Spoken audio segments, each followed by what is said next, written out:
When a teenage girl was denied access to her first-class seat, the flight crew assumed she didn't belong. But what they didn't realize was who her father was, until he arrived, and everything changed. Stick around until the end to see how this incredible story unfolds, and let us know what time you're watching. The airport buzzed with life, luggage rolling, announcements echoing, and the rich aroma of freshly brewed coffee filling the air. Travelers hurried through security, their excitement almost tangible as they prepared for their flights. Among them was Amara Johnson, a 16-year-old girl with bright eyes and quiet confidence, pulling her carry-on behind her.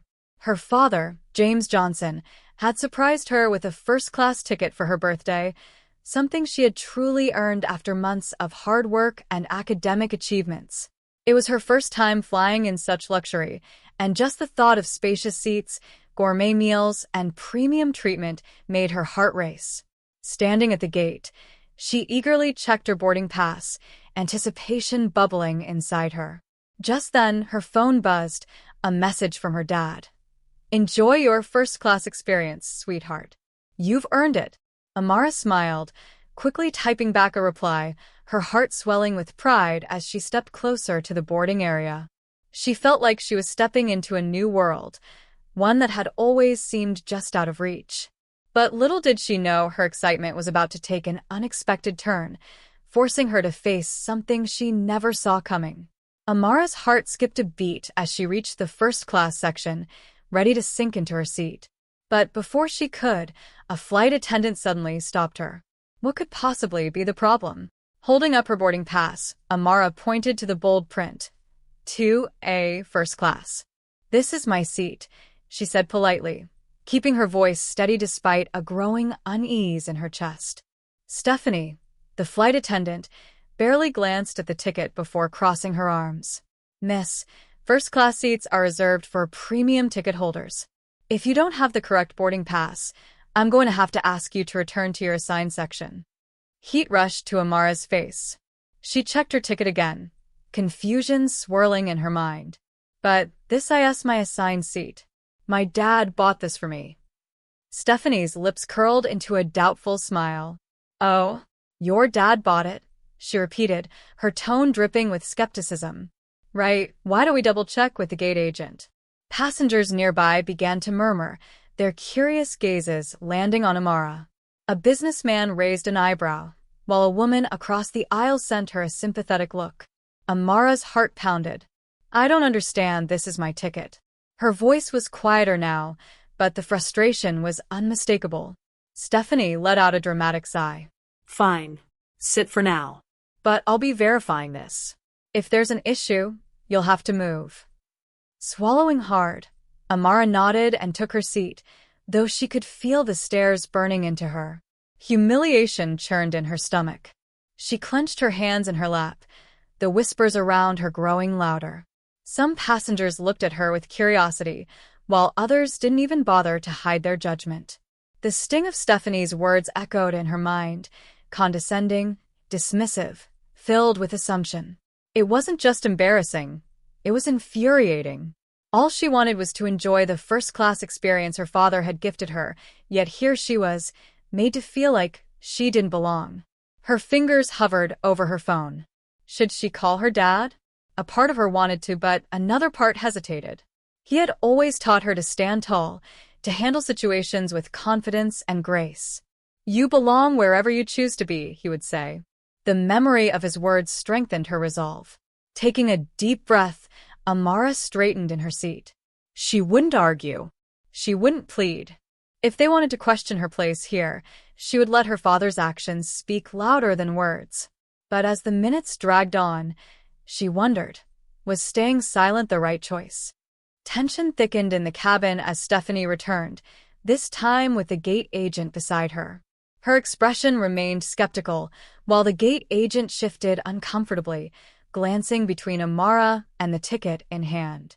"Miss," Stephanie began, her tone clipped. "We've reviewed your ticket and—" Before she could finish, the cabin door swung open. All heads turned as James Johnson stepped onto the plane. Dressed in a perfectly tailored suit, his presence was commanding. His sharp eyes scanned the cabin until they landed on Amara. At that moment, she let out a breath she hadn't realized she was holding. James walked down the aisle with an air of authority, his every step exuding confidence. Stephanie's irritation wavered, replaced by confusion. "Sir, we're just handling a seating issue here," she said, forcing a polite tone. James didn't break his stride. "A seating issue?" he repeated, his voice calm but powerful enough to hush the murmurs. "With my daughter?" Stephanie blinked, her mouth opening and closing as the realization hit. "Your daughter?" she echoed weakly. James stopped beside Amara, resting a reassuring hand on her shoulder before turning to the flight staff. Yes. "My daughter. And I'd like to know why she's being questioned about a seat that clearly belongs to her." Silence settled over the cabin. Passengers exchanged awkward glances, some shifting in their seats, others avoiding eye contact altogether. The weight of their earlier indifference hung in the air. The flight manager quickly pulled Stephanie aside, escorting her toward the back. James turned back to Amara, his expression softening as he crouched to meet her gaze. "Are you okay, sweetheart?" His voice was gentle, yet filled with concern. Amara nodded, but her voice trembled slightly. "I'm fine, Dad, but why does this always happen? Why do people just assume?" James sighed, placing a steady hand on her shoulder. "Because some people only see the world through their own biases.